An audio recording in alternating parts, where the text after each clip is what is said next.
वैजापूर रोडवर 1,26,00,000चा अवैध गॅस साठा जप्त. गॅस माफिया रॅकेटचा भंडाफोड. छत्रपती संभाजीनगर जिल्ह्यातील गंगापूर तालुक्यात मोठी कारवाई करत राज्यस्तरीय दक्षता पथकाने गॅस चोरीच्या रॅकेटचा पर्दाफाश केला आहे. वैजापूर रोडवरील खोजेवाडी शिवारात हॉटेल साईयश परिसरात सापळा रचून ही कारवाई करण्यात आली.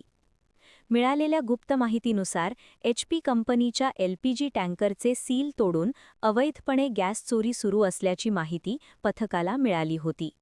त्यानुसार सापळा रचून 2 संशयितांना रंगेहात पकडण्यात आले. या कारवाईत तब्बल 1,26,00,000 रुपयांचा मुद्देमाल जप्त करण्यात आला आहे.